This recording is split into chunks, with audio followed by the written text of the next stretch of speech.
안녕하세요. 북스텔라입니다. 모두 잘 지내셨나요?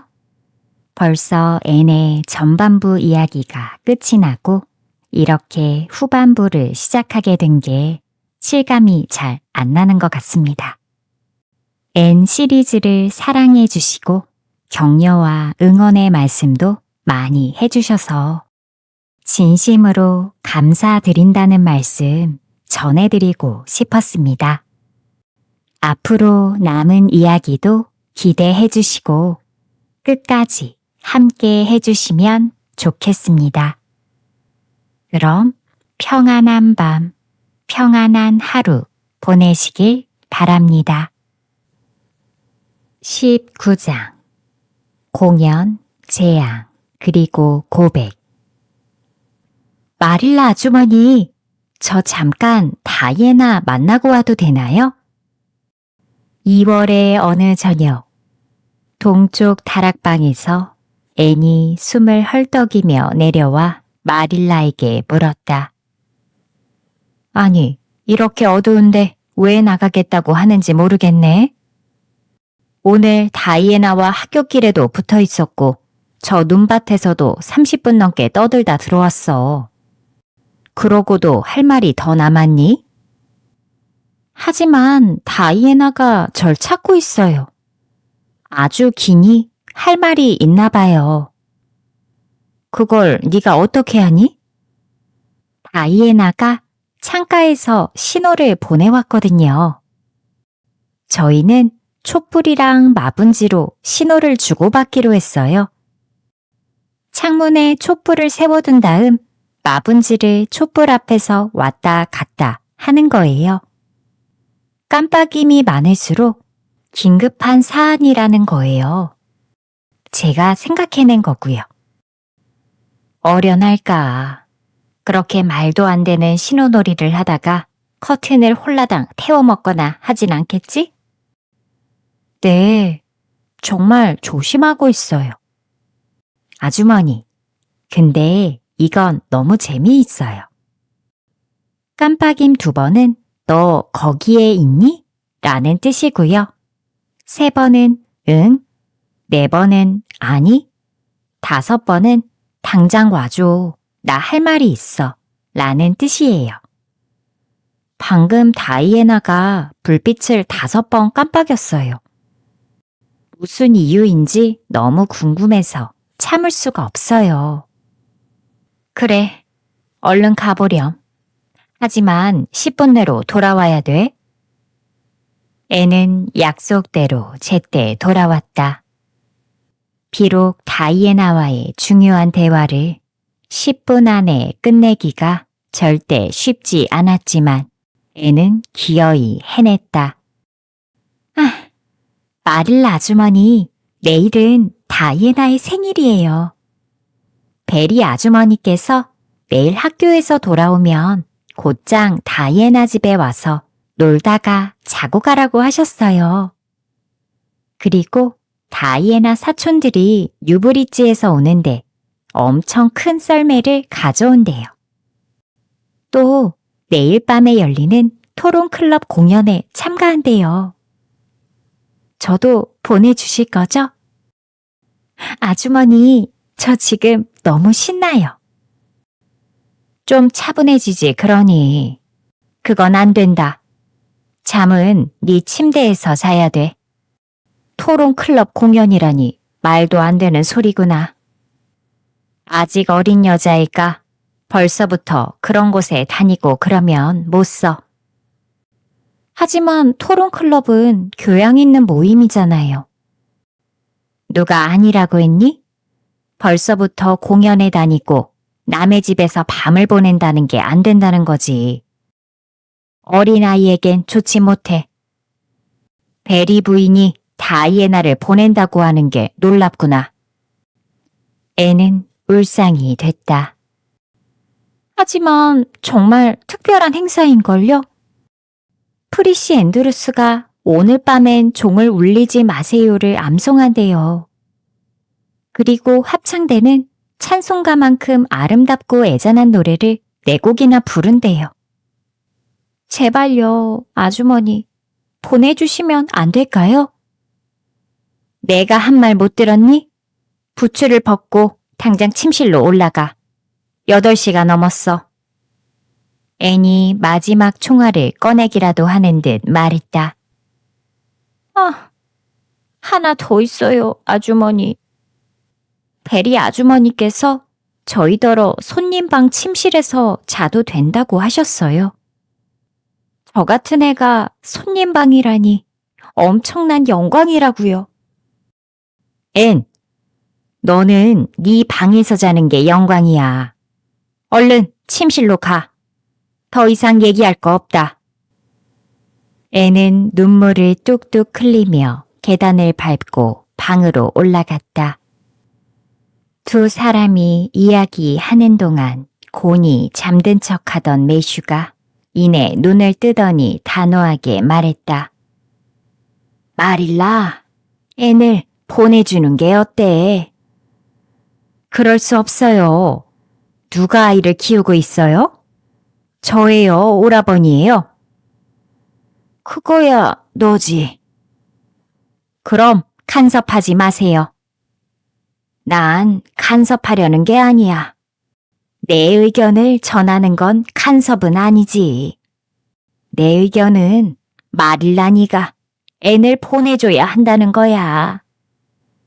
어이구, 앤이 달나라에 가겠다고 하면 거기에도 보내줘야겠네요? 저도 베리시 댁에서 잠만 자고 오는 거라면 허락하죠. 하지만 공연은 안 돼요. 거기 가서 감기에 걸릴지도 모르고 또 엉뚱한 생각과 흥분에 가득 차서 돌아올 거라고요. 그런 애를 진정시키려면 한 주가 넘게 걸려요. 아이의 성향은 제가 더 잘 아니까요.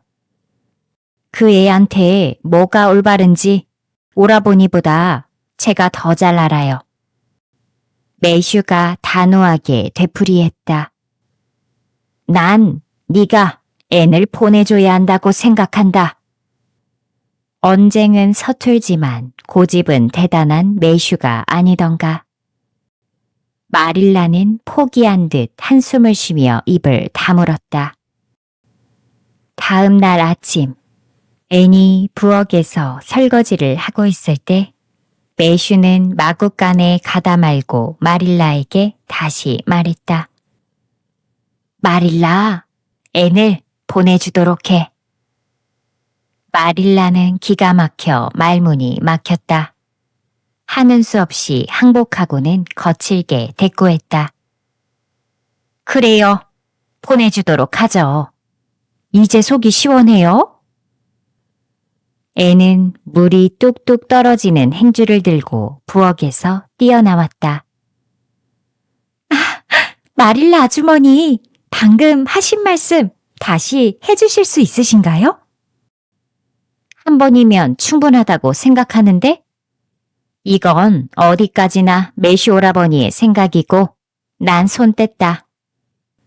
네가 한밤중에 북적대는 대강당에서 나오든 낯선 데서 자다가 감기에 걸리든 난 모른다.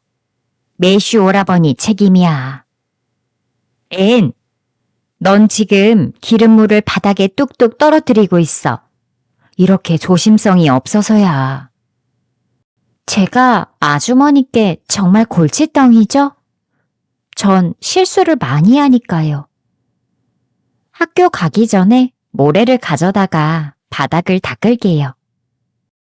제 마음은 벌써 공연장에 가 있어요. 한 번도 공연장에 가본 적이 없어서 다른 애들이 학교에서 그 얘기를 할 때마다 소외되는 기분이었거든요. 제가 그때 어떤 기분이었는지 모르실 거예요. 하지만 매슈 아저씨는 제 마음을 읽으신 거죠. 매슈 아저씨는 저를 이해해 주신다고요. 공감을 얻는 기분 너무 멋져요. 애는 너무 들뜬 나머지 아침 수업을 망쳐버리고 말았다. 길버트 블라이스에게 받아쓰기에서 졌고 암산에서도 한참을 뒤처졌다. 하지만 공연과 손님 방에서 잘 생각에 들떠서 평소에 비해 속상하지 않았다. 앤과 다이애나는 하루 종일 쫑알댔는데 필립스 선생님이 엄한 사람이었다면 호되게 야단을 맞았을 것이다. 공연에 못 가게 되느니 앤은 차라리 이 세상에 안 태어나는 게 나았다고 생각했는지도 모른다. 학교에선 하루 종일 온통 공연 이야기뿐이었다. 겨울 내내 2주에 한 번꼴로 모이던 에이벌리 토론클럽이 무료로 운영되기도 했지만 이번 공연은 도서관을 돕기 위한 큰 행사여서 입장료를 10센트를 내야 들어갈 수 있었다. 에이벌리의 젊은이들은 지난 몇 주 동안 준비를 해왔고 어린 학생들은 자신들의 언니 오빠들이 참가하기 때문에 덩달아 들떠 있었다. 수업이 끝나자 애는 완전히 들떴고 흥분은 점점 심해져서 공연이 시작할 무렵엔 최고조에 이르렀다. 다이애나와 우아하게 차를 마신 뒤 위층에 있는 다이애나의 작은 방에 올라가 옷을 갈아입기 시작했다. 다이애나는 앤의 앞머리를 퐁파두르 스타일처럼 볼록하게 만들어줬고 앤은 다이애나의 리본을 예쁘게 묶어줬다. 두 소녀는 적어도 6번은 머리를 매만지며 이렇게도 해보고 저렇게도 해봤다. 드디어 준비를 마치자 두 소녀의 뺨은 발그레해졌고 눈망울은 신이 나서 반짝였다. 솔직히 앤은 다이애나의 멋진 털모자와 깜찍한 코트에 비하면 자신의 둥글넓적한 검정 모자와 집에서 만든 소매가 좁고 볼품없는 회색 코트가 초라해 보여 마음이 서글퍼졌다. 하지만 앤에게는 상상력이 있지 않은가. 앤은 그걸 활용하기로 했다. 뉴브릿지에서 다이애나의 사촌인 머레이 집안 아이들이 왔다. 밀집히 깔려있는 커다란 썰매에 담요를 사이에 두고 옹기종기 모여 앉았다. 앤은 강당까지 신나게 썰매를 타고 갔는데 썰매가 바닥에 쌓인 눈을 헤치며 세팅같이 매끄럽게 내달렸다. 해가 아름답게 저물고 있었다. 세인트 로렌스만의 눈 덮인 언덕과 검푸른 바닷물은 진주와 사파이어로 만든 커다란 잔에 포도주와 불꽃을 가득 채워놓은 것처럼 보였다. 숲속 요정들의 유쾌한 수다인 듯 딸랑거리는 썰매의 종소리와 아련한 웃음소리가 사방에서 들려왔다. 앤은 뜨개질한 담요 아래 벙어리 장갑을 낀 다이애나의 손을 맞잡으며 숨을 들이켰다. 너무 아름다운 꿈 같지 않니? 나 평소랑 똑같아 보여? 난 지금 너무 다른 느낌이라 내 모습까지도 다르게 보일 것 같아. 다이애나가 말했다. 넌 오늘 정말 멋져. 그 어느 때보다도 사랑스러운 모습이야. 그날 밤 프로그램은 적어도 한 청중에겐 감동의 도가니였는데 앤이 다이애나에게 장담했듯 매 순서가 지날수록 감동은 더해갔다. 분홍색 실크 블라우스를 예쁘게 차려입은 프리시 앤드루스는 진주 목걸이를 하고 머리엔 카네이션 생화를 꽂았다. 소문에 따르면 필립스 선생이 시내까지 가서 구해온 꽃이라고 했다. 프리시가 적막한 어둠 속 한 줄기의 빛 가운데로 올라섰을 때 앤은 온몸에 전율이 흐르는 듯 했다. 합창단이 저 평온한 데이지 꽃밭 너머를 부르자 앤은 천장에 천사들을 그린 프레스코아가 있기라도 한 듯 고개를 들어 올려다 봤다. 샘 슬론이 소커리는 어떻게 암탉에게 알을 품게 했을까를 설명할 땐 앤이 너무 웃어대서 옆에 앉은 사람들도 덩달아 웃음보가 터졌다. 에이벌리 사람들은 이미 다 아는 이야기라 앤이 웃는 걸 보고 웃게 된 사람들이 더 많았다. 앤의 관심을 끌지 못한 프로그램도 하나 있었다. 길버트 블라이스가 라인강의 빙겐을 낭송하자 앤은 로다 머레이가 도서관에서 빌려온 책을 집어들더니 길버트가 낭송을 끝낼 때까지 읽기 시작했다. 다이애나가 손바닥이 아플 때까지 박수를 칠 때에도 앤은 가만히 있었다. 두 사람은 11시가 돼서야 기진맥진해서 집에 돌아왔다. 하지만 밤새 수다를 떨 궁리에 아직 흥분이 가시지 않은 채였다. 모두가 잠든 듯 집안은 어둡고 고요했다. 앤과 다이애나는 응접실을 통해 손님방으로 향하는 길고 좁은 통로로 살금살금 걸어갔다. 벽난로에서 새어나오는 희미한 불빛이 응접실을 따뜻하게 녹였다. 다이애나가 말했다. 우리 여기서 옷을 갈아입자. 여기가 따뜻하고 좋거든. 정말 멋진 시간이지 않았니? 무대에서 낭송한다는 건 정말 멋진 일 같아. 우리에게도 그런 기회가 오겠지? 당연하지. 언젠가 분명히 올 거야. 5학년이 되면 낭송해주길 다들 바라시니까. 길버트는 고작 우리보다 2살 더 많을 뿐이잖아. 근데 넌 어쩜 길버트가 낭송할 땐 듣는 척도 안 할 수가 있니? 그 애가 누이가 아닌 다른 사람이 있었다. 부분을 낭송할 때 널 똑바로 쳐다봤단 말이야. 앤이 정색을 하며 말했다. 다이애나, 넌 내 단짝이지만 그렇다고 해도 내 앞에서 그 애 얘기는 꺼내지 말아줘.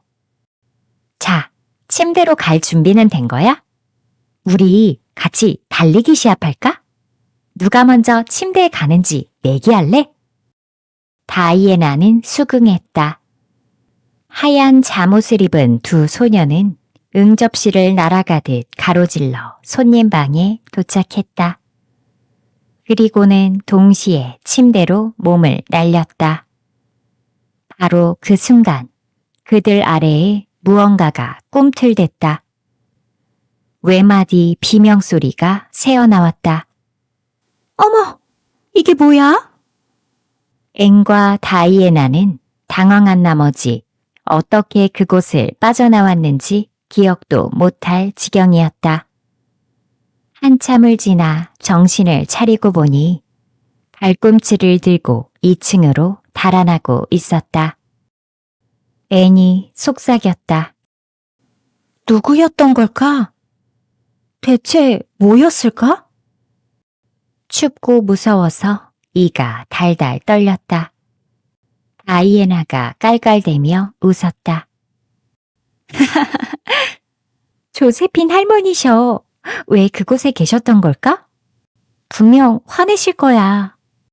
아, 끔찍하다. 근데 너무 웃겨. 그렇지 않니? 조세핀 할머니가 누군데? 아빠의 숙모인데 샬롯타운에 사셔. 아주 연세가 많으셔. 70쯤 되셨어. 조세핀 할머니가 오신다는 말은 들었는데 이렇게 빨리 오실 줄은 몰랐어. 아주 엄격하고 예의를 중시하는 분이어서 이번 일로 엄청 꾸중하실 것 같아. 우린 미니 메이랑 자자. 근데 걔가 자면서 옆 사람을 발로 찬다는 건 미리 경고할게. 조세핀 베리는 다음 날 아침 식사 자리에 나타나지 않았다. 베리 부인은 두 소녀에게 다정하게 웃어 보였다. 잘 잤니? 너희들 올 때까지 깨어 있으려고 했었는데 조세핀 할머니가 오셨으니 너희들은 2층에서 자야 한다는 말을 하려고 말이야. 근데 너무 피곤해서 잠들어 버렸지 뭐니. 너희들이 조세핀 할머니를 귀찮게 하지는 않았길 바란다. 다이애나는 조심스레 입을 꾹 다물었다. 하지만 두 사람은 식탁 너머로 공범자들만의 은밀한 미소를 주고 받았다. 아침을 먹고 난 뒤 애는 서둘러 집으로 갔다. 그래서 오후 늦게 마릴라의 심부름으로 린드 부인 댁에 들르기 전까지 베리 씨 댁에서 일어난 소동에 대해선 알지 못했다. 린드 부인은 눈을 반짝이며 물었다. 너와 다이애나가 가여운 조세핀 할머니를 안 떨어질 만큼 놀라게 했다는 거지? 베리 부인이 카모디에 가는 길에 잠시 들렀거든. 걱정을 많이 하시더라고. 조세핀 할머니께서 잔뜩 화가 나서 일어나셨더래. 그분이 한성격 하시자니. 이제 다이애나에겐 말도 한마디도 안 한다고 하시더라. 애는 속상한 듯 말했다. 다이애나의 잘못이 아니에요. 제가 하자고 했어요. 침대까지 달리기를 하자고 제안한 게 저였어요. 네, 그럴 줄 알았다. 하지만 골치 아프게 된 건 사실이야. 조세핀 할머니는 여기에서 한 달 동안 머물 예정이었는데 하루도 더 있기 싫다면서 당장 내일 돌아가신단다.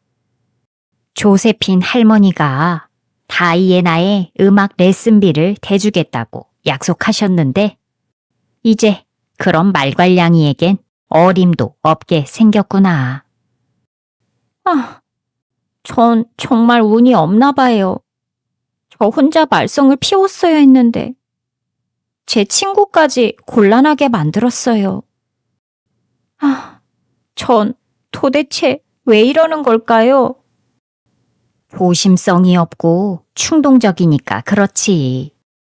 머릿속에 떠오르는 게 있으면 생각하지 않고 말해버리거나 행동으로 저질러 버리잖니. 하지만 그게 가장 좋은 방법이잖아요. 머릿속에 뭔가 떠오르면 그걸 토해내고 싶어진다고요. 시간을 두고 생각을 하면 망쳐버린다고요. 그런 생각 안 해보셨어요? 린드 부인은 그런 적 없다는 듯 점잖은 척하며 고개를 흔들었다. 넌 좀 더 신중해져야 할 필요가 있어. 돌다리도 두드려보고 건너라는 말도 있잖니? 손님방 침대에 서면 더욱 그랬어야지. 린드 부인은 자신의 농담에 웃음을 터뜨렸지만 애는 여전히 심각했다. 애는 린드 부인의 집을 나와 꽁꽁 얼어붙은 들판을 가로질러 비탈 과수원 집으로 향했다.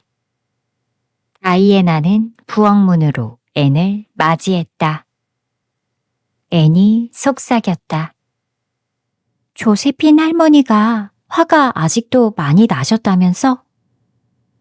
어깨 너머로 닫힌 거실 문을 힐끗 쳐다보며 다이애나가 말했다.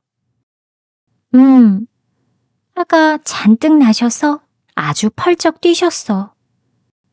그리고 호되게 야단을 치셨어. 나처럼 막무가내로 행동하는 애는 본 적이 없으시대. 우리 부모님께는 나를 이렇게 키운 걸 부끄럽게 여기라고 하셨어. 그리고 더는 머무르기 싫다고 하셨지.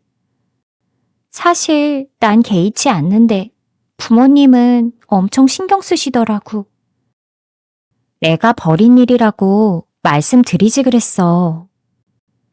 넌 내가 그런 애로 보이니? 말도 안 되는 소리야. 그리고 어쨌든 내 잘못도 있고. 다이애나가 뚱하게 대답하자 앤이 결단했다는 듯 말했다. 내가 직접 말씀드려야겠어. 앤, 안 돼. 널 산채로 잡아먹으실 거야. 다이애나, 나 지금도 무서운데 더 놀리지 말아줄래? 차라리 대포의 총구로 걸어 들어가는 게 낫겠어. 하지만 말해야겠어. 이건 내 잘못이고 사실대로 말씀드릴래. 할머니는 방에 계셔. 네가 원한다면 그렇게 해.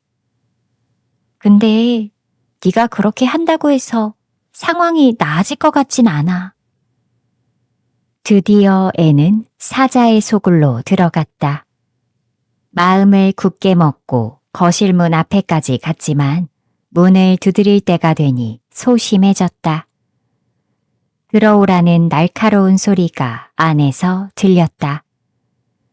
조세핀 할머니는 마르고 고지식하며 무뚝뚝한 분으로 난로가에 앉아 뜨개질을 하고 계셨다.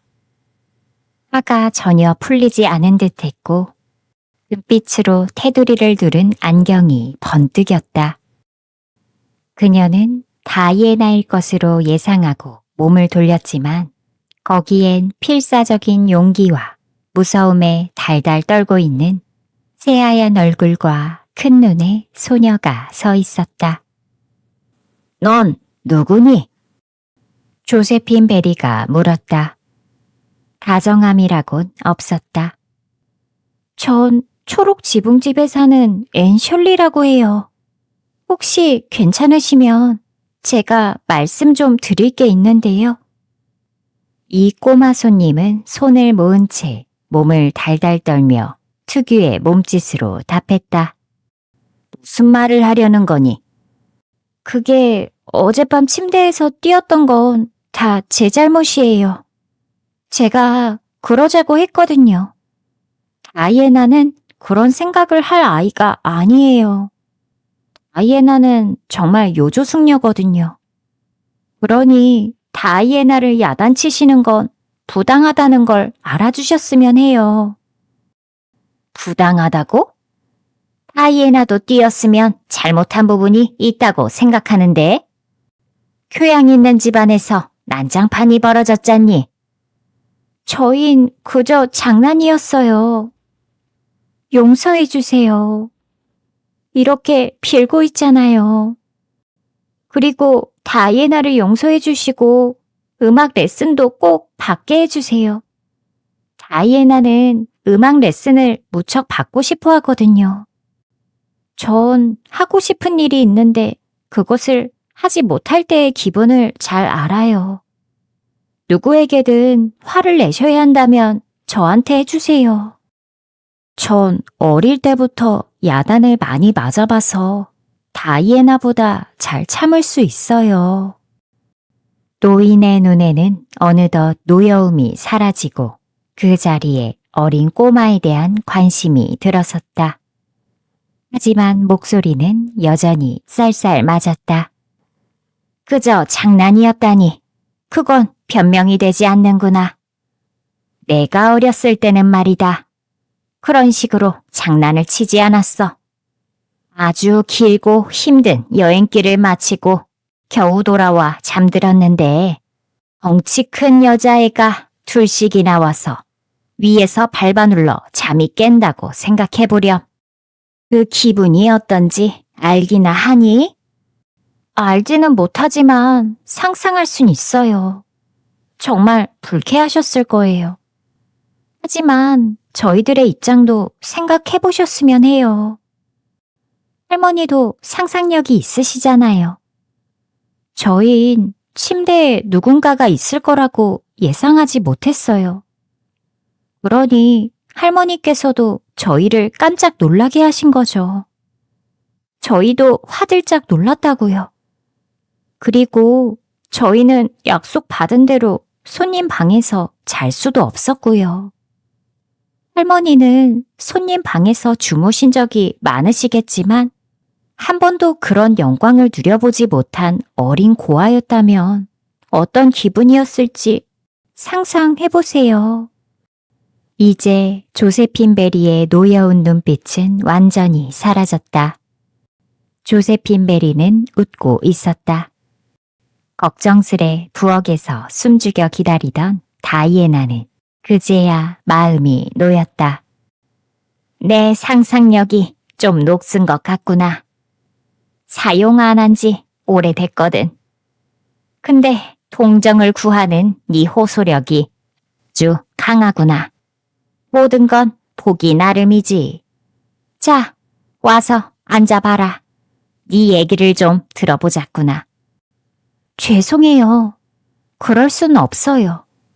저도 그렇게 하고 싶지만요. 할머니도 재미있는 분 같고 저와 영혼이 닮으신 분 같아요. 물론 겉보기엔 그렇지 않다고 할지라도요. 하지만 저는 지금 마릴라 아주머니가 있는 집으로 돌아가야 돼요. 마릴라 아주머니는 저를 올곧게 키워주시는 아주 좋은 분이세요. 그분은 최선을 다하시고 계신데 분명 저를 키우시는 일이 쉽지 않으실 거예요. 제가 침대에 뛰어들었다고 해서 마릴라 아주머니를 흉보지는 말아주세요. 그리고 집에 가기 전에 할머니께서 다이애나를 용서해 주실 건지 예정대로 에이벌리에 오래 계실 생각이신지 의견을 듣고 싶어요. 조세핀 베리가 말했다. 네가 종종 와서 내 이야기 동무가 돼준다면 그렇게 할 것도 같구나. 그날 밤 조세핀 베리는 다이애나에게 은팔찌를 주었고 여행짐을 다시 풀었다고 했다. 그녀는 솔직하게 말했다. 앤이라는 여자애랑 친해지고 싶어서 마음을 바꾼 거야. 나를 재밌게 해주더라고. 내 나이가 되면 말이야. 말동무를 찾기가 여간 어려운 게 아니거든. 이 말을 전해 들은 마릴라가 한마디 했다. 내가 뭘 했어요? 매슈 들으라고 한 소리였다. 조세핀 베리는 한 달 넘게 머물렀다. 앤이 좋은 벗이 되어주었기에 그녀는 까다롭지 않은 손님으로 머물렀고 두 사람은 좋은 친구가 되었다. 조세핀 베리가 떠나며 이렇게 말했다. 앤, 꼭 기억하렴. 샬롯타운에 오거든 꼭 나에게 들려야 한다. 내가 가장 좋은 손님방을 내어줄 테니. 앤은 마릴라에게 이 사실을 털어놨다. 조세핀 할머니와 저는 결국 영혼이 닮은 사람이었던 거예요. 물론 그분의 첫인상이 그렇진 않아요. 매슈 아저씨도 그랬거든요. 하지만 시간이 지나면 알 수 있어요. 영혼이 닮은 사람이 그렇게 드문 건 아닌가 봐요. 세상엔 나와 닮은 사람들이 많다는 게 너무 멋져요.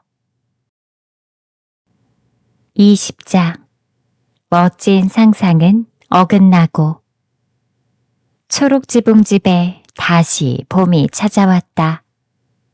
아름답고 변덕스런 캐나다의 봄은 분홍빛 석양과 부활, 성장의 기적을 일으키며 달콤하면서도 상쾌하고 서늘하기도 한 4월과 5월 내내 이어졌다. 연인의 오솔길을 따라 단풍나무들은 꽃을 피웠고 드루아스 샘 주변으론 고사리들이 꼬물꼬물 자라 올라왔다. 저 멀리 사일러스 슬론댁 텃밭 뒤쪽의 황무지엔 메이 플라워가 피었는데 갈색 이파리 아래로 분홍색과 흰색의 별 모양을 한 꽃들이었다. 학교 아이들은 남녀 할 것 없이 꽃을 한아름 꺾어서 그것들을 바구니에 담아 그러하는 채 오후에 금빛 노을을 받으며 집으로 돌아왔다. 앤이 말했다. 메이플라워가 피지 않는 곳에 사는 사람들이 불쌍해요. 다이애나는 그곳에 더 좋은 것들이 있을지도 모른다고 얘기하지만 메이플라워보다 더 좋은 게 뭐가 있겠어요? 그리고 다이애나가 그러는데요. 메이플라워가 뭔지도 모르면 그립지도 않을 거래요. 제가 생각하기에 메이플라워는 지난 여름에 진 꽃들의 영혼 같아요. 그리고 이곳은 그 죽은 꽃들의 천국이고요. 저흰 오늘 멋진 시간을 보냈어요. 이끼가 낀 오래된 우물가 옆에서 점심을 먹었거든요. 정말 낭만적인 곳이었어요. 저희는 메이플라워로 화관을 만들어서 모자에 둘렀어요. 집에 갈 시간이 돼서는 둘씩 짝을 지어서 행진했죠. 언덕 위에 우리 집을 부르면서 말이에요. 얼마나 즐거웠는지 몰라요. 사일러스 슬론네 가족이 모두 나와서 우리를 쳐다봤고 길에서 마주친 사람들마다 멈춰서서 우리 쪽을 쳐다본 거 있죠? 정말 시선 집중이었다니까요. 마릴라가 말했다.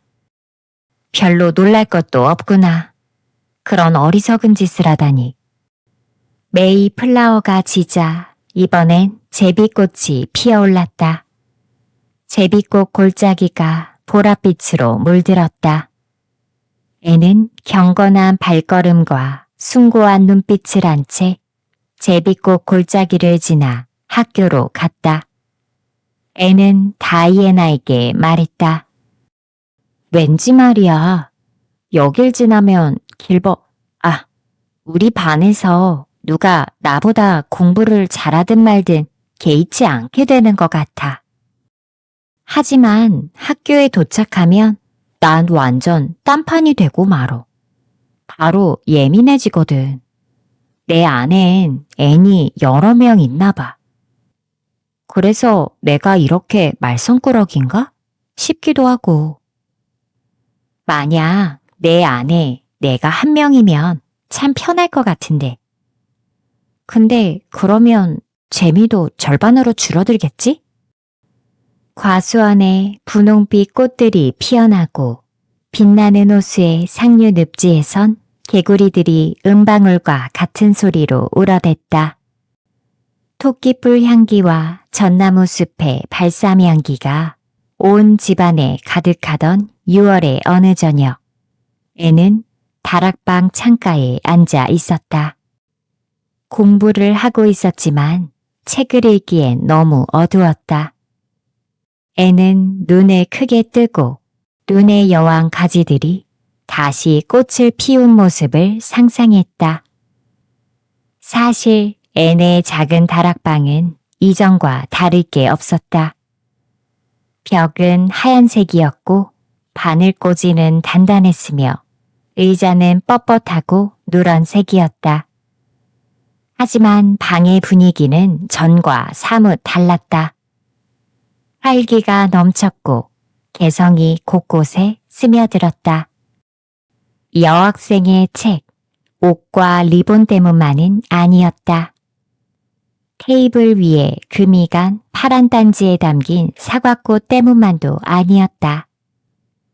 생기발랄한 이 방의 주인이 자고 일어나 있는 동안 꿈꾸는 모든 것들이 무형의 형태로 방 안 곳곳에 스며들어 무지개와 달빛으로 짠 아름답고 얇은 천처럼 이 휑한 방을 들이우고 있었다. 마릴라가 애니 학교에서 누를 금방 달인 듯한 앞치마를 들고 들어왔다. 그녀는 의자 위에 앞치마를 걸쳐두고 짧게 한숨을 내쉬며 앉았다. 그날 오후 마릴라는 두통에 시달렸다. 오후가 되자 통증은 사라졌지만 기운이 없었고 녹초가 돼버렸다. 애는 안타까운 눈으로 마릴라를 바라봤다. 제가 대신 아팠으면 좋겠어요. 아주머니를 위해서라면 기쁜 마음으로 견딜 수 있는데. 넌 일도 하고 날 쉬게도 해줬잖니. 네 몫은 충분히 한 거야. 요즘 넌 잘하고 있단다. 예전보다 실수도 많이 줄었고, 물론 매슈 오라버니의 손수건에 풀을 먹일 필요는 없었지만 말이야. 그리고 식사용 파이를 오븐에 넣을 땐 따뜻하게 데우기만 하면 돼. 퍼석해질 때까지 오븐에 놔두진 않는단다. 넌 확실히 사고방식이 좀 남달라. 앤이 미안한 듯 말했다. 죄송해요. 지금까지 파이를 오븐에 넣어두곤 까먹고 있었어요. 점심 식탁이 뭔가 허전하다는 느낌은 받았어요. 오늘 아침에 제게 일을 시키셨을 때 전 절대 상상에 빠지지 않고 일에 집중하겠다고 단단히 마음 먹었거든요. 그리고 파이를 오븐에 넣을 때까지만 해도 문제 없었어요. 그러다가 또 유혹에 넘어갔죠. 제가 외로운 성에 갇힌 공주란 상상에 빠지고 만 거예요. 멋진 왕자님이 말을 타고 저를 구하러 오는 상상을 한 거죠. 그래서 파이를 홀라당 까먹고 말았어요. 손수건에 풀을 먹인 건 저도 몰랐어요. 다림질을 하는 동안 다이애나와 시냇물에서 새로 발견한 섬 이름을 짓고 있었거든요. 아주머니, 그곳은 정말 엄청나요.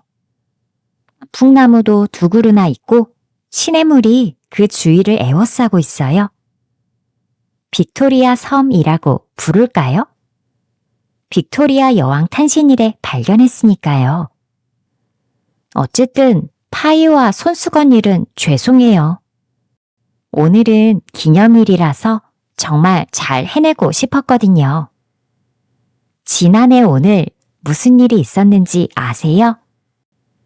아니, 특별히 기억나는 일은 없는데. 제가 초록지붕집에 처음 온 날이에요. 전 절대 잊지 못할 거예요. 제 인생의 전환점인걸요? 물론 마릴라 아주머니껜 제가 느끼는 것만큼 중요한 날이 아닐 수도 있지만요. 여기서 1년을 지냈어요. 그리고 너무 행복했어요. 물론 제가 말썽도 많이 일으켰지만 그건 앞으로 발전할 여지가 있다는 거 아니에요? 혹시 저를 데리고 온 게 후회되세요? 마릴라는 이따금씩 애니 오기 전엔 어떻게 살았나 싶을 때가 있었다. 아니, 전혀 후회하지 않는다.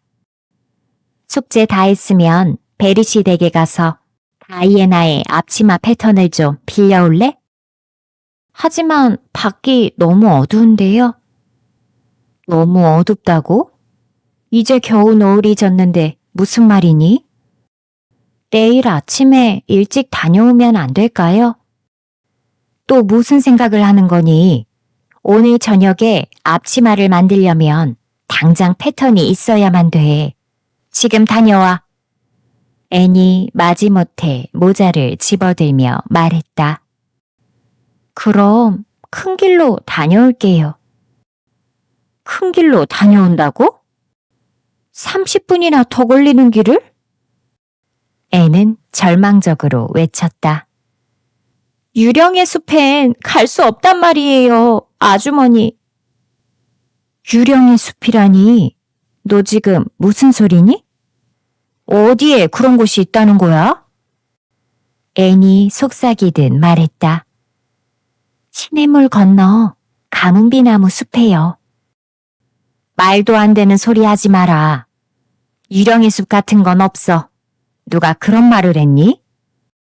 아무도 하지 않았어요. 다이애나와 제가 그 숲에 유령이 있다고 상상한 거예요. 여기에 있는 곳들은 전부 뻔하잖아요. 그래서 재밌자고 만들어냈어요. 유령의 숲은 정말 낭만적이에요. 가문비 나무 숲을 고른 건 그곳이 정말 어두컴컴해서예요. 저희는 무시무시한 상상을 했어요. 밤이 되면 흰 옷을 입은 여자가 시냇물을 따라 걸어요. 한적한 황야 귀퉁이엔 어릴 적에 죽은 어린아이의 영혼도 떠돌아다녀요. 그 애가 갑자기 나타나선 차가운 손으로 우리의 손을 잡죠. 아주머니, 전 생각만 해도 몸소리 쳐져요. 아무래도 유령의 숲은 못 가겠어요.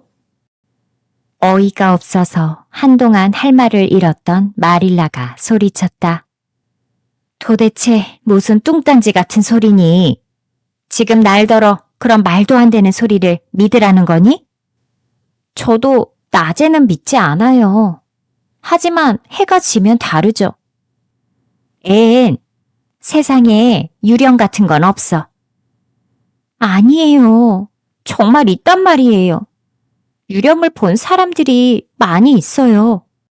다들 존경받는 분들이라고요. 마릴라가 단호하게 말을 끊었다. 이런 얘기는 더 듣고 싶지가 않다. 네 상상력이 의문스러울 때가 종종 있는데 이런 식이면 그냥 넘어갈 수가 없어. 당장 베리시 댁으로 가도록 해. 그리고 가문비 나무 숲으로 가고. 이건 너한테 주는 교훈이자 경고야. 너한테서 다시는 유령의 숲이니 뭐니 하는 소리는 듣고 싶지 않다. 애는 울면서 빌고 싶었다.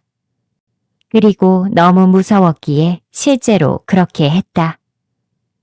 애의 상상력은 무시무시한 가문비 나무 숲으로 앤을 데려다 놨다.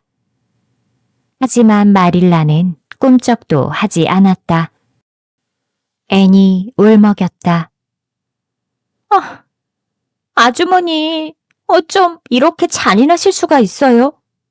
흰 옷을 입은 유령이 절 데리고 사라지면 어떡하려고 그러세요? 마릴라는 매몰찼다. 그건 내가 감당하마. 난 내가 하는 말에 책임을 지는 사람이야.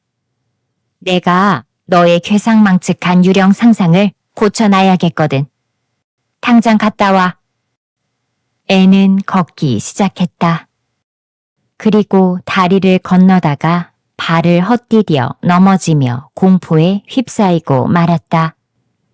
애는 자신의 상상력을 깊이 후회했다. 골짜기에서 날아드는 하얀 자작나무 껍질이 갈색 숲풀 바닥에 놓였고 심장이 멎는 기분이 들었다. 오래된 나뭇가지들이 부딪혀 소리를 낼 때에는 이마에서 식은땀이 줄줄 흘렀다. 어둠 속에서 휘휘 날아가는 박쥐들은 괴물의 날갯짓인 것만 같았다. 윌리엄 벨신의 텃밭에 이르자 하얀 유령들에게 쫓기기라도 하듯 베리시댁 부엌문으로 쏜살같이 달려갔다. 숨이 어찌나 차던지 앞치마 패턴을 빌려달라는 말도 겨우 꺼냈다. 다이애나가 없어서 더 머물다 갈 핑곗거리도 없었다. 이젠 끔찍한 귀한 길이 남아 있었다. 애는 눈을 질끈 감고 걸었다. 하얀 유령들과 마주치느니 차라리 나뭇가지에 머리를 부딪히는 게 나을 것 같았다. 통나무 다리를 건넜을 무렵 애는 안도의 한숨을 내쉬었다. 마릴라가 무뚝뚝하게 말했다. 어머, 아무도 널 안 잡아갔나 보네? 앤이 답했다. 아주머니, 전 이제부턴 평범한 장소에 만족하며 살래요. 21장 새로운 맛의 탄생. 린드 아주머니가 말씀하신 대로 이 세상엔 만남과 이별밖에 없나 봐요. 6월의 마지막 날, 애는 석판과 책을 부엌 테이블에 올려놓으며 서글프게 말했다. 그리고 붉게 충혈된 눈을 축축한 손수건으로 닦았다. 오늘 학교에 손수건 한 장을 더 챙겨간 건 정말 잘한 일 같아요. 한 장이 더 필요할 것만 같았거든요. 마릴라가 말했다. 필립스 선생이 가신다고 눈물 닦을 손수건이 2장이나 필요하다니. 그분을 그렇게 좋아하는 줄은 몰랐구나. 그분을 좋아해서 온 건 아니에요. 다른 친구들이 다 우니까 저도 울게 되더라고요. 루비 길리스가 제일 먼저 울기 시작했어요. 루비 길리스는 항상 필립스 선생님이 싫다고 했는데 선생님이 작별 인사를 하려고 자리에서 일어나자마자 울음보를 터트리는 거 있죠. 그 다음엔 여자애들이 전부 다 울기 시작했어요. 저는 꾹 참았어요. 근데 제 뜻대로 되지 않더라고요. 저도 울고 말았어요. 제인 앤드루스는 필립스 선생님이 가시게 돼서 너무 좋으니 절대 우는 일은 없을 거라고 얘기했는데요. 결국 우리 중에 제일 많이 우는 바람에 자기 오빠 손수건까지 빌리더라니까요. 마릴라 아주머니 가슴이 미어지는 것 같았어요. 필립스 선생님은 아름다운 작별 인사를 하셨어요. 이젠 우리가 헤어져야 할 시간이라고 말씀하셨죠. 선생님 눈에도 눈물이 그렁그렁 맺혔어요. 여자애들은 학교길까지 계속 울었어요. 하지만 2달간의 방학이 코앞으로 다가와 있는데 절망의 구렁텅이에 계속 빠져 있을 순 없잖아요. 그리고 기차역에서 새로 부임하신 목사님 내외분을 봤어요. 필립스 선생님이 가신다고 해서 기분이 울적했는데 새로운 목사님이 오시니까 관심이 갈 수밖에 없더라고요. 그분 사모님은 정말 아름다우세요. 새로 오신 목사 사모님은 사랑스런 퍼프 소매가 달린 파란 모슬린 드레스를 입으셨어요. 장미꽃으로 장식된 모자도 쓰셨고요. 제인 앤드루스는 목사 사모님이 퍼프 소매를 입는 건 조금 세속적이라고 했는데 전 그렇게 생각하진 않아요. 퍼프 소매를 간절히 원하는 기분이 어떤지 잘 알거든요. 게다가 목사 사모님이 되신 지도 얼마 안 됐대요. 그러니 조금은 이해를 해줘야죠. 목사님 사택이 마련될 때까진 린드 아주머니 댁에 머무르신대요. 그날 저녁 마릴라는 린드 부인 댁으로 갔다. 지난 겨울에 빌린 퀼트 틀을 돌려주러 간다는 구실이었지만 에이벌리 사람이라면 의뢰에 그러는 애정어린 호기심 때문이었다. 린드 부인은 사람들에게 물건을 많이 빌려줬는데 그날 밤 따라 예상치 못했던 물건들을 돌려주겠다며 온 사람들이 많았다. 화제거리라고는 없는 이 작고 고요한 마을에 새로 부임한 목사님 그리고 아내를 대동한 목사님은 호기심의 대상이 될 수밖에 없었다. 앤이 말했다. 전 앨런 목사님이 오셔서 정말 좋아요. 설교도 흥미진진하고요. 기도하실 때에도 습관처럼 하는 게 아니라 정말 진심을 담아서 하시는 것 같아요. 새로 부임한 목사 부부는 젊었고 상냥했으며 아직 신혼이었다. 그리고 자신들에게 주어진 사명에 열의가 넘쳤다. 에이벌리 사람들은 이들에게 처음부터 마음을 열었다. 남녀노소 할 것 없이 이 솔직하고 밝은 목사의 고고한 이상과 밝은 성격, 그리고 사모의 상냥함을 좋아했다. 앤 역시 앨런 사모에게 빠져들었다. 자신과 영혼이 닮은 누군가를 또 한 명 발견한 것이다. 어느 일요일 오후, 앤이 입을 열었다. 앨런 사모님이 너무 사랑스러워요. 그분이 저희 반을 맡으셨는데 정말 훌륭하세요. 그분은 한 사람이 모든 질문을 독차지하는 건 공정하지 못하다고 하셨어요. 마릴라 아주머니, 그게 제가 늘 생각하던 거예요. 질문하고 싶은 게 있으면 언제든지 하라고 하셔서 제가 가장 많이 했어요. 제가 질문이라면 최고로 잘하잖아요. 어련하겠니? 저 외에 질문한 사람은 루비 길리스밖에 없었어요. 웬 이번 여름에 주일학교 소풍을 가는지 물었어요.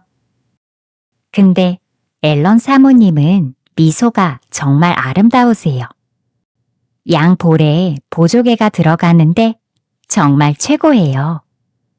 저도 제 볼에 그런 보조개가 있었으면 좋겠어요.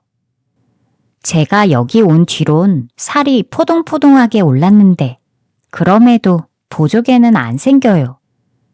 만약 보조개가 있는 아름다운 미소를 가진다면 사람들에게 더 선한 영향을 줄 수 있을 것 같은데 말이에요.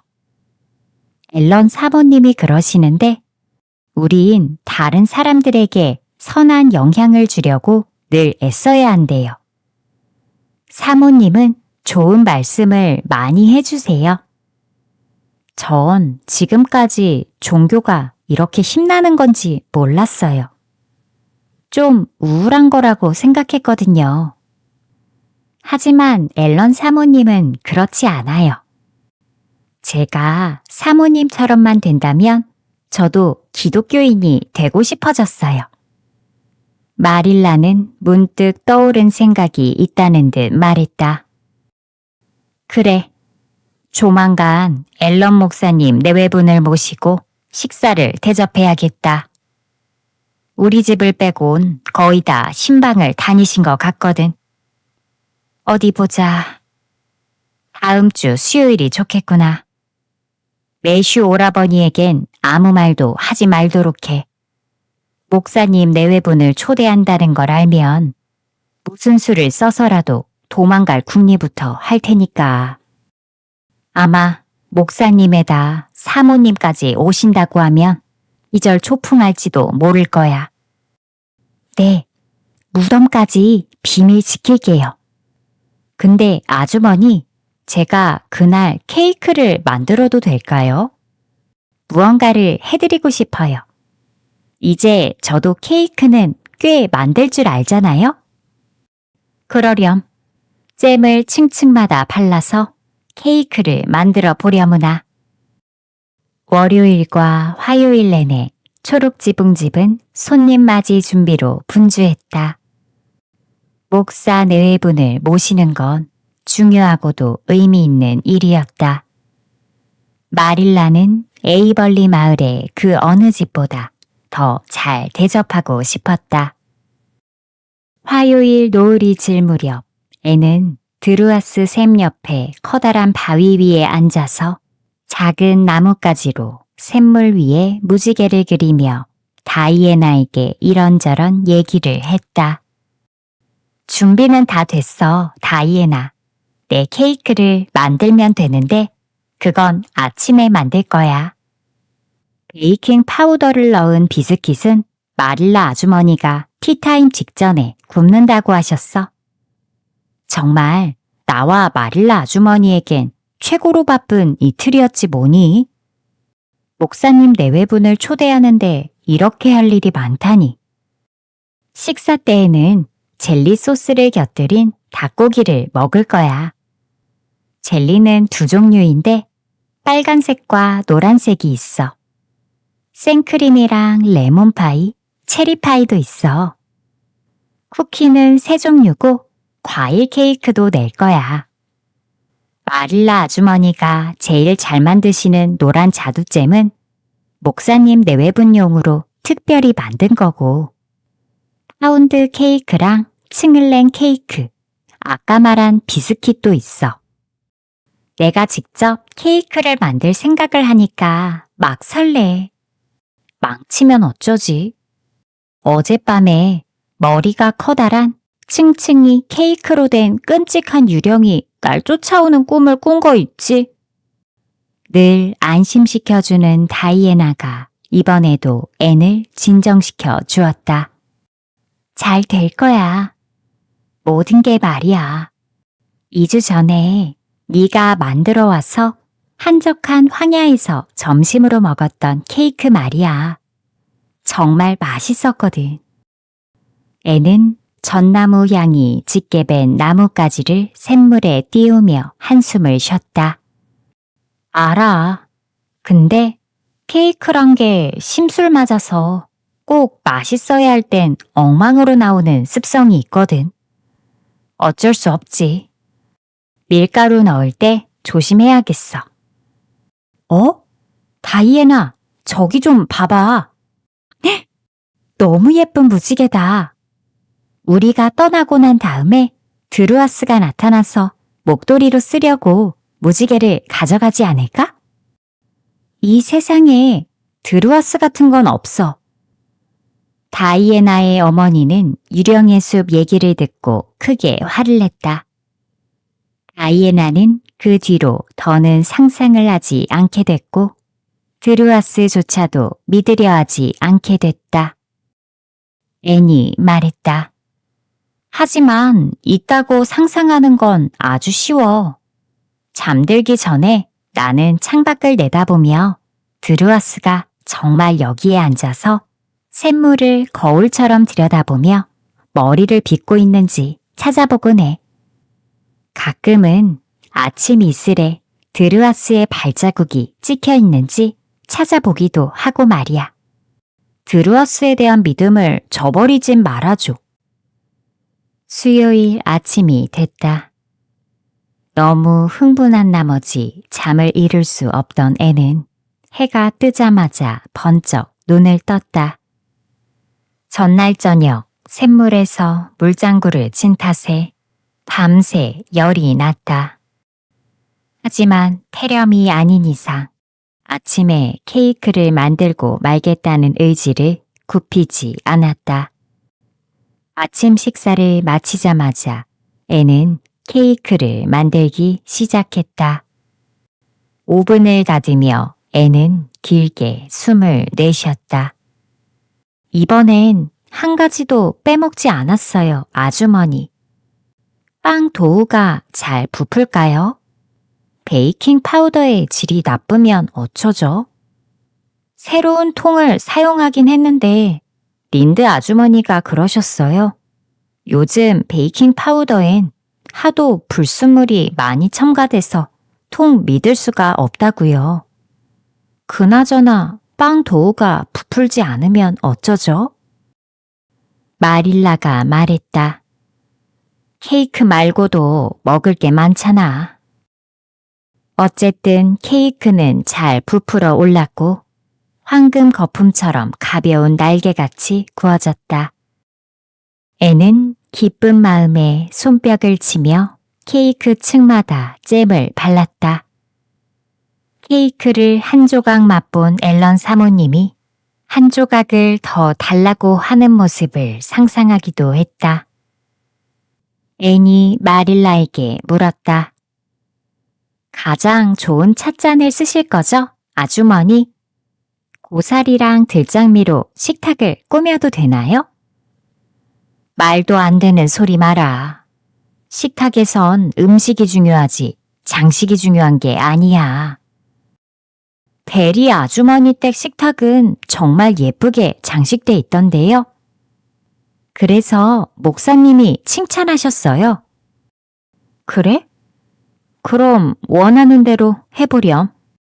그래도 음식 차릴 자린 충분히 마련해둬야 한다. 애는 베리 부인이 따라올 수 없는 수준으로 테이블을 장식했다. 자신만의 예술적 감각을 살려 장미와 고사리로 아름답게 꾸몄는데 이를 본 목사 내외는 자리에 앉자마자 칭찬했다. 마릴라가 무심한 듯 말했다. 앤이 한 거예요. 앤은 앨런 사모의 얼굴에 미소가 번지는 걸 보니 세상에서 가장 행복한 사람이 된 기분이었다. 매슈도 겨우 구슬려서 함께 할 수 있었는데 이건 앤만이 할 수 있는 일이었다. 워낙 낯을 가리고 수줍음을 많이 타는 성격이라 마릴라는 일찌감치 포기했으나 앤은 흰 깃을 세운 가장 좋은 슈트 차림을 하고 매슈를 테이블에 앉히는 데 성공했다. 그리고 매슈는 지금 목사님과 그럭저럭 대화를 나누고 있었다. 앤이 만든 케이크가 나올 때까지 모든 건 흥겹기만 했다. 이미 당혹스러울 정도로 다양한 음식을 맛본 터라 앨런 사모는 더 이상 못 먹겠다고 정중히 사양했지만 실망감에 휩싸인 앤의 얼굴을 본 마릴라가 미소 지으며 말했다. 한 조각이라도 드셔보세요. 앤이 사모님을 위해서 직접 만든 거예요. 아, 그런가요? 그렇다면 먹어봐야겠네요. 앨런 사모가 웃었다. 그녀는 목사님과 마릴라가 그러한 것처럼 두툼한 한 조각을 집었다. 앨런 사모는 케이크를 한 입 가득 베어 물었고 말로 형용할 수 없는 기묘한 표정을 지었다. 하지만 그녀는 아무 말 없이 케이크를 다 먹었다. 마릴라는 그 표정을 읽고선 서둘러 케이크를 맛봤다. 마릴라가 소리쳤다. 앤, 케이크에 대체 뭘 넣은 거니? 왜 그러세요? 레시피대로 했을 뿐이에요. 뭐가 잘못됐나요? 아니, 세상에. 이건 끔찍하잖니. 앨런 사모님, 더는 드시지 마세요. 앤, 네가 직접 맛을 한번 봐. 대체 무슨 향을 쓴 거니? 바닐라요. 케이크를 맛본 앤의 얼굴은 부끄러움에 붉게 달아올랐다. 바닐라만 넣었어요, 아주머니. 분명 베이킹 파우더가 잘못일 거예요. 말도 안 되는 소리를 하는구나. 가서 바닐라병을 가져와 봐. 앤은 부엌으로 달려가서 갈색 액체가 반쯤 담긴 작은 병을 갖고 돌아왔다. 노란 라벨이 붙은 병에는 최고의 바닐라라고 적혀 있었다. 마릴라가 받아들고 코르크 마개를 열어 냄새를 맡았다. 세상에, 네가 진통제를 넣었구나. 내가 지난주에 진통제병을 깨뜨리는 바람에 빈 바닐라병에 약을 넣었었어. 아, 이건 내 잘못이다. 내가 미리 알려줬어야 했는데. 근데 넌 요리를 하면서 냄새도 안 맡아봤니? 애는 고개 숙인 채 눈물을 떨어뜨렸다. 그럴 수가 없었어요. 감기에 걸렸거든요. 애는 말을 마치자마자 다락방으로 도망치듯 올라가 침대에 몸을 던졌다. 그리고 엉엉 울어댔다. 그때 계단을 오르는 발소리가 들리고 누군가가 방으로 들어왔다. 애는 쳐다보지도 않고 엉엉 울며 말했다. 아, 아주머니, 전 정말 멍청인가 봐요. 이 세상에 도움이라곤 전혀 안 돼요. 이 마을에서 앞으로 어떻게 살아갈지 모르겠어요. 에이벌리 사람들한테 소문이 다 퍼지겠죠? 다이애나도 케이크가 어땠냐고 물어볼 텐데 그럼 전 사실대로 말해야만 돼요. 전 케이크에 진통제를 넣은 아이로 손가락질 받으며 살게 될 거예요. 아주머니, 지금 저더러 설거지를 하라곤 하지 말아주세요. 목사님과 사모님이 돌아가시고 난 다음에 할게요. 제가 그분들을 뵐 면목이 없어요. 사모님은 제가 독이라도 타서 그분을 죽이려 했다고 생각하실 거예요. 린드 아주머니는 자기를 돌봐준 은인을 독살하려고 한 고아 아이를 아신댔어요. 근데 진통제가 독은 아니겠죠? 사모님께 그렇게 말씀 좀 해주시면 안 돼요? 네가 일어나서 직접 말해주면 좋겠는걸? 정감 가는 목소리가 들렸다. 애는 자리에서 벌떡 일어나 침대 옆에서 웃고 있는 앨런 사모님을 바라봤다. 이 귀여운 꼬마야, 이렇게 울면 어떡하니? 우린 모두 살면서 재미난 실수를 하는걸. 아니에요. 저만 실수투성인데요. 전 정말 맛있는 케이크를 대접하고 싶었어요, 사모님. 알아. 네가 마음 써줘서 잘 구워진 케이크를 아주 많이 먹은 기분이야. 이제 그만 울고 나랑 같이 아래층으로 내려가자. 내게 꽃밭을 보여줄래? 미스 커스버트가 그러시는데 네가 작은 꽃밭을 가꿔놨다고 하더구나. 그걸 보고 싶어. 난 꽃에 관심이 많거든. 애는 아래층으로 내려가며 앨런 사모가 자신과 영혼이 닮은 사람이란 사실에 큰 위안을 받았다. 진통제 케이크에 대해선 더 이상 언급이 없었다. 손님들이 돌아가시고 난 다음 애는 끔찍한 사고가 있긴 했지만 그래도 예상했던 것보다 즐거운 시간이었다고 생각했다. 그럼에도 불구하고 한숨이 나왔다. 마릴라 아주머니, 아직 실수를 저지르지 않은 내일이 있다는 건 좋은 일이겠죠? 넌 내일도 실수투성이일 텐데. 네가 언제 실수하지 않은 적이 있었니? 네, 저도 잘 알아요. 근데 제게도 좋은 점이 있다는 거 발견 못 하셨나요? 전 같은 실수는 절대 2번 저지르진 않아요. 그렇지만 매번 새로운 실수를 만들어내자니? 사람이 저지를 수 있는 실수엔 한계가 있대요. 제가 그 한계점에 도달하면 더 이상 실수는 없을 거예요. 그 생각만 하면 위안이 돼요. 그래, 가서 케이크를 돼지에게나 주고 와라.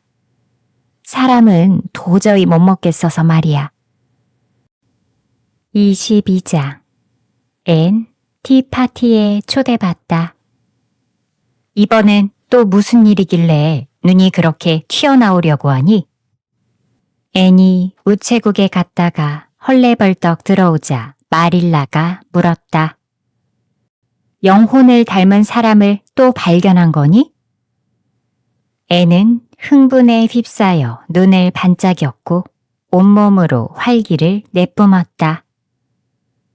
8월의 어느 저녁, 앤은 오솔길을 사뿐히 달려오던 참이었다.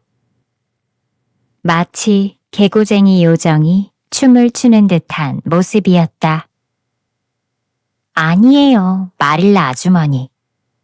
내일 오후 목사님 사택에서 열리는 티파티에 제가 초대를 받았어요. 앨런 사모님이 제 앞으로 우체국에 편지를 남기셨더라고요. 이것 보세요. 초록 지붕집에 사는 앤 셜리 양에게 라고 적혀 있어요. 전 셜리 양이라고 불려본 적이 없어요. 너무 짜릿해요.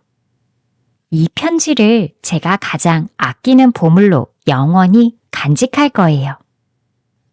마릴라는 곧 다가올 멋진 일에는 관심 없다는 듯 무심하게 말했다.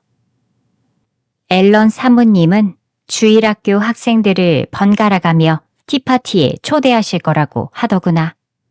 그러니 그렇게 흥분하지 않아도 돼. 제발 차분해지는 법을 좀 배워볼래?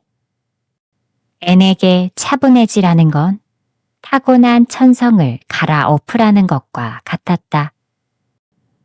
애는 영혼, 불꽃, 이슬로 만들어진 아이가 아니던가. 그런 애에게 인생의 기쁨과 고통은 다른 이들보다 3배는 더 강하게 다가올 수밖에 없었다. 마릴라도 그 사실을 모르는 바는 아니었기에 이 충동적인 영혼이 세상의 기쁨과 고통을 온전히 감내할 수 있기는 할까. 그리고 기쁨이 큰 만큼 치러야 하는 대가도 크다는 걸 깨우칠 수 있을까. 막연한 걱정이 들곤 했다. 그래서 마릴라는 앤이 차분해질 수 있도록 교육하는 게 자신의 의무라고 생각했지만 그건 얕은 시냇물 위에 하늘거리는 햇살을 동여매는 것만큼이나 부질없는 일이기도 했다. 마릴라는 별다른 성과를 거두지 못했고 슬프게도 그 사실을 받아들일 수밖에 없었다. 간절히 소망하던 바나 계획이 이루어지지 않으면 애는 절망의 구렁텅이에 빠지곤 했다. 그리고 소원이 이루어지면 뛸 듯이 기뻐했다. 이런 말괄량이 소녀를 교양 있는 요조숙녀로 만들겠다던 마릴라는 이제 본인이 절망의 구렁텅이에 빠질 지경이었다. 그렇다고 앤이 다른 모습으로 변한들 마릴라가 그 모습을 더 좋아하게 될 것 같진 않았다. 그날 밤에는 북동풍이 부는 걸 보니 내일 비가 올지도 모르겠다고 한 매슈의 말 때문에 침울해져서 말없이 잠자리에 들었다. 초록지붕집 주변에 포플러 이파리들의 바스락거리는 소리가 빗방울 소리와도 닮아서 애는 조바심이 났다.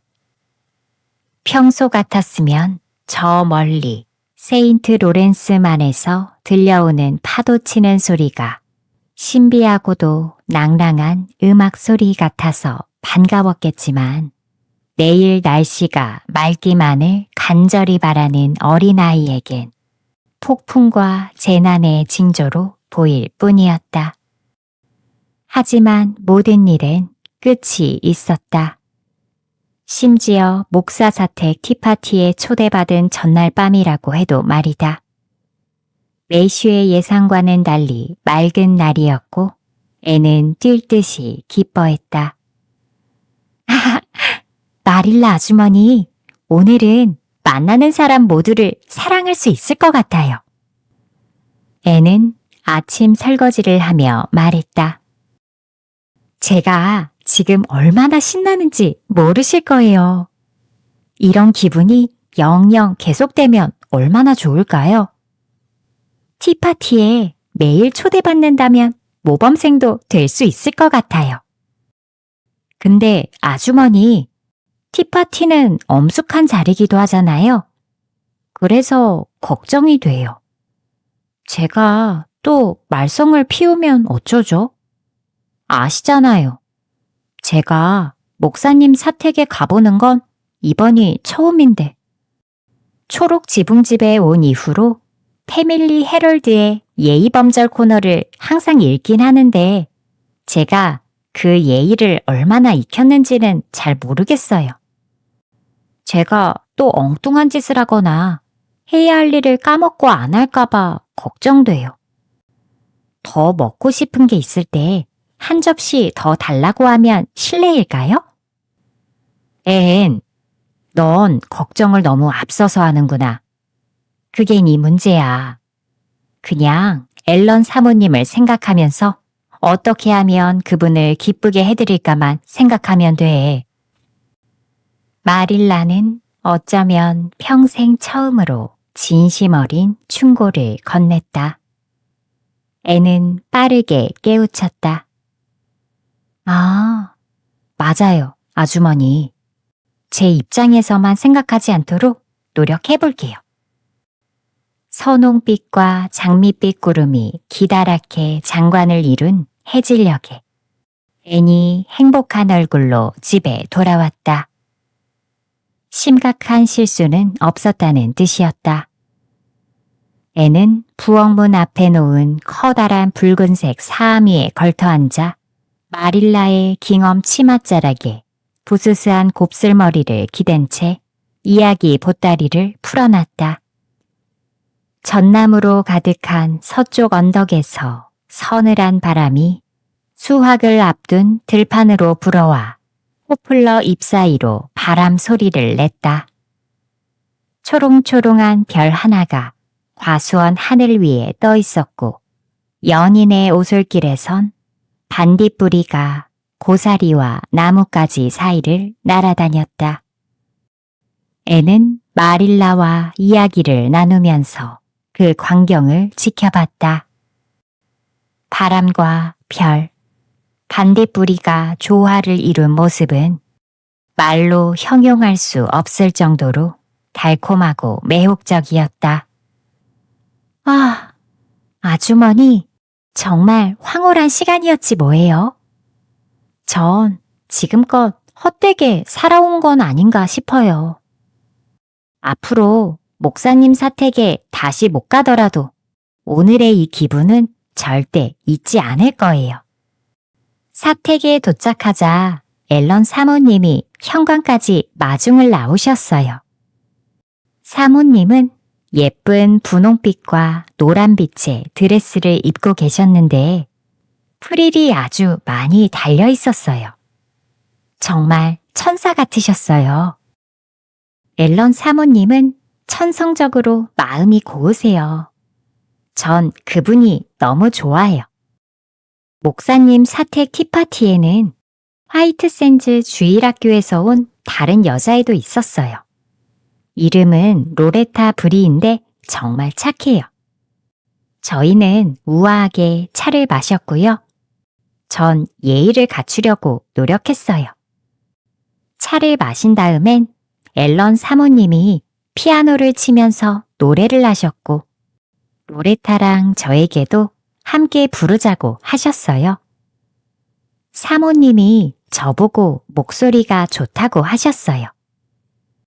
그래서 주일학교 성가대에 들어오라고 하셨어요. 성가대에 들어간다는 생각만으로도 얼마나 신이 나던지. 전 예전부터 다이애나처럼 성가대에서 노래하고 싶었지만 제가 넘볼 수 없는 자리라고 생각했거든요. 로레타는 집에 일찍 갔어요. 오늘 밤에 화이트 샌즈 호텔에서 큰 공연이 열리는데 거기에 자기 언니가 출연한대요. 로레타가 그러는데 미국인들이 그 호텔에서 2주에 한 번꼴로 공연을 열어서 샬롯타운 병원을 돕기 위한 후원 활동을 한대요. 로레타도 언젠간 무대에 서게 될 거라고 했어요. 전 그저 경이롭게 로레타를 바라볼 뿐이었죠. 로레타가 떠나고 난 다음 앨런 사모님과 깊은 대화를 나눴어요. 그리고 전 제 속마음을 모두 털어놨죠.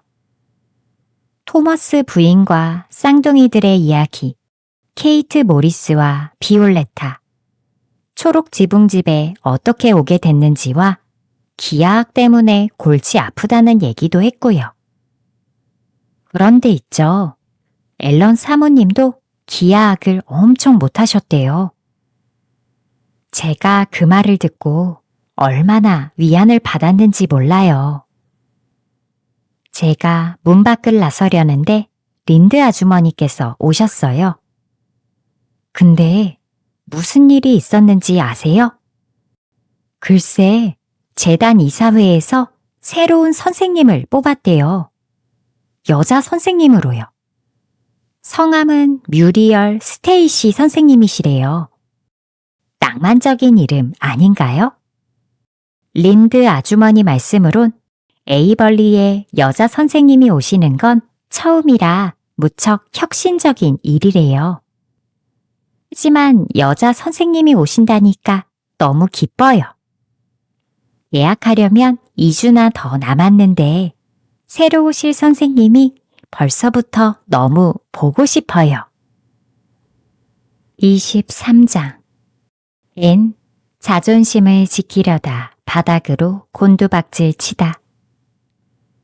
새로운 사건이 터질 때까지 무려 2주나 더 걸렸다. 진통제 케이크 사건이 일어난 지도 거의 한 달이 다 됐으니 앤이 새로운 말썽을 부릴 때가 되고도 남기는 했다. 물론 그동안 작은 실수들은 덜어 있었다. 탈지우 한 그릇을 돼지 여물통에 붓는 대신 부엌에 있는 털실 바구니에 부어버린 적이 있고, 통나무 다리를 걷던 중 엉뚱한 상상에 빠져 다리 밑으로 떨어진 적도 있었다.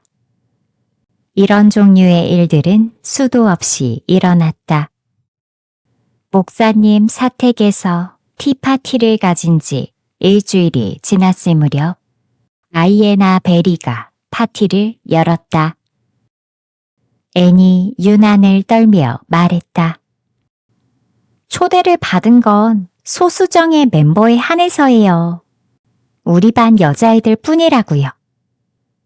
아이들은 즐거운 시간을 보냈고 차를 다 마실 때까지 모든 건 문제없이 돌아갔다. 베리 씨네 정원으로 나간 아이들은 그동안 해왔던 놀이가 실증나자 장난기가 발동했다. 그리고 이내 맞대결 게임을 시작했다. 맞대결 게임은 에이벌리 아이들 사이에서 유행 중인 놀이였다. 우선 캐리 슬론이 루비 길리스에게 앞들에 있는 커다란 버드나무의 어느 지점까지 올라가 보라고 부추겼다. 루비 길리스는 나무에 버글대는 뚱뚱한 녹색 애벌레들을 끔찍이도 싫어했고 새 모슬린 드레스가 찢어지기라도 하면 엄마에게 혼날 게 두려웠지만 맞대결을 거절하지 않고 캐리 슬론을 완패시켰다. 다음엔 조시 파이가 제인 앤드루스에게 왼발만 사용해서 정원을 한 바퀴 돌아오라고 부추겼다. 제인 앤드루스는 열의에 불타서 맞섰지만 세 번째 모퉁이에서 패배를 인정하고 말았다. 조시가 놀이에서 이겼다고 어찌나 잘난 척을 해대던지 애는 심술이 나서 조시에게 정원 동쪽으로 둘러진 널빤지 울타리 위를 걸어보라고 부추겼다. 사실 널빤지 울타리를 건너는 건 초보에겐 생각보다 많은 기술을 필요로 하는 일로 머리와 발 뒤꿈치의 균형감이 매우 중요했다.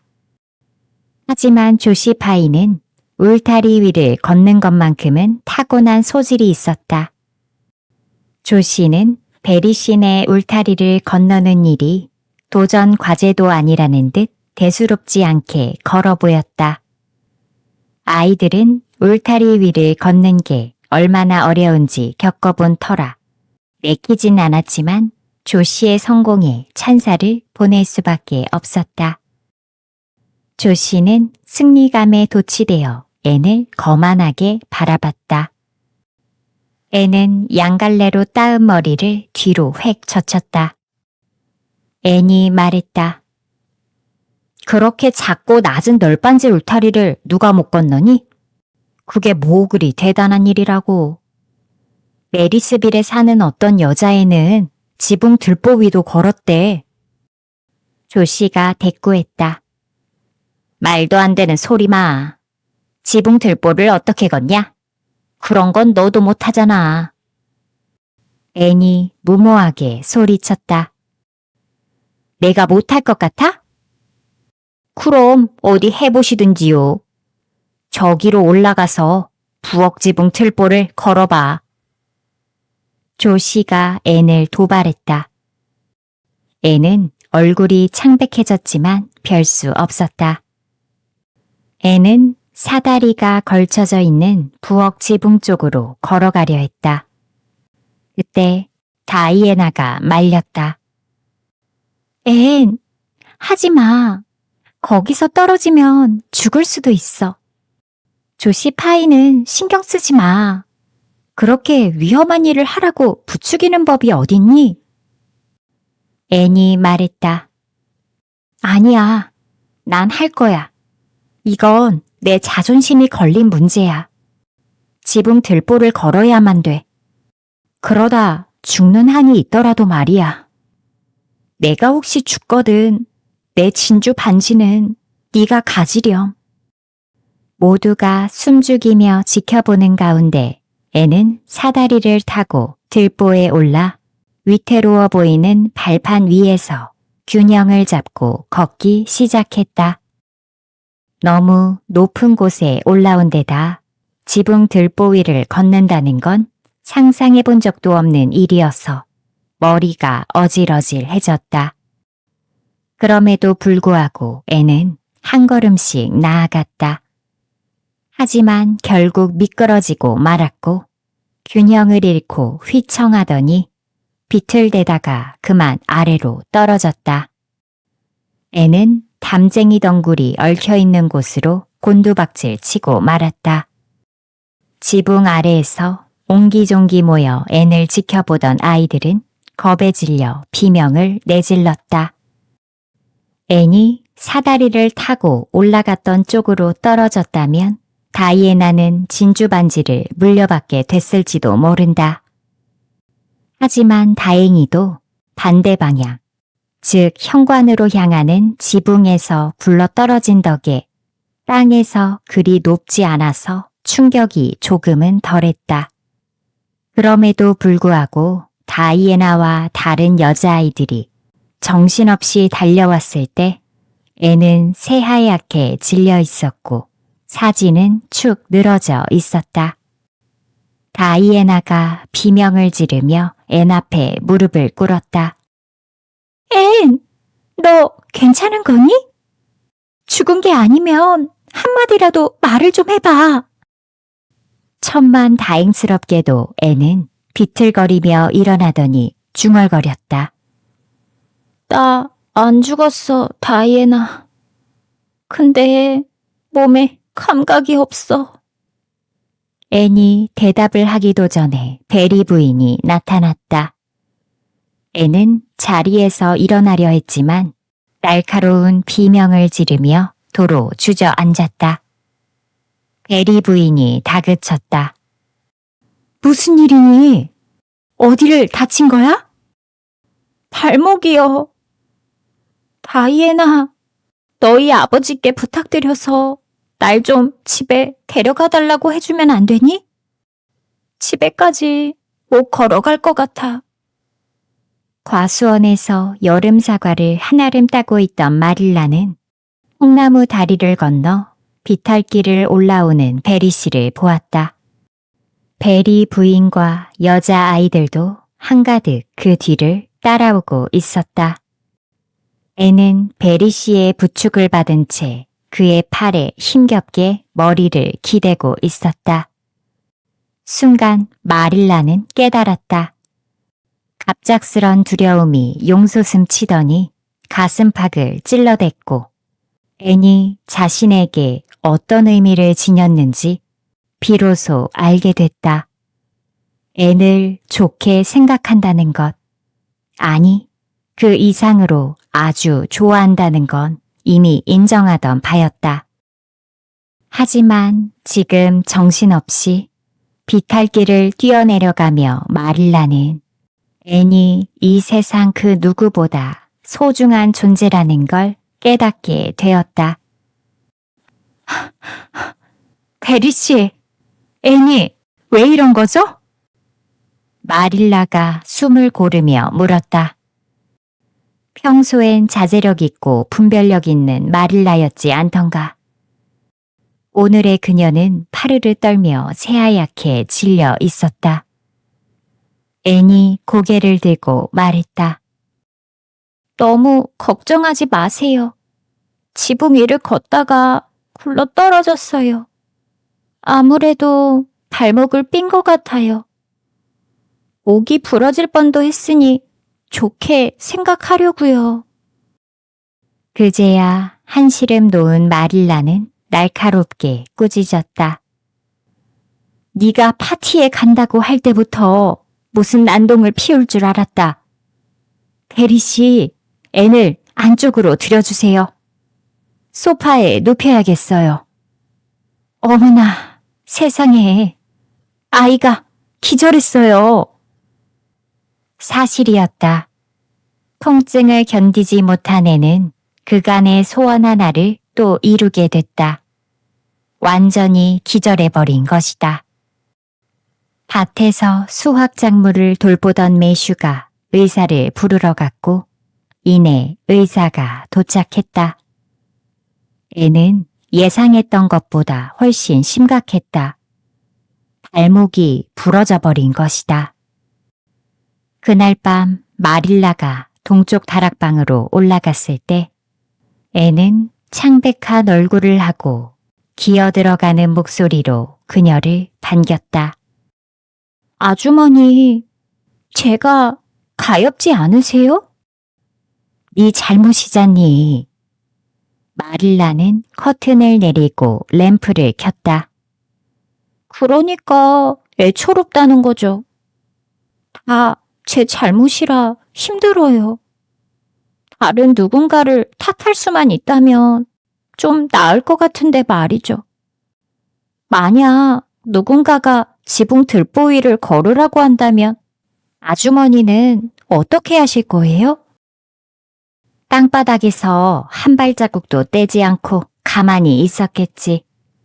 누가 부추기든 말든 말이다.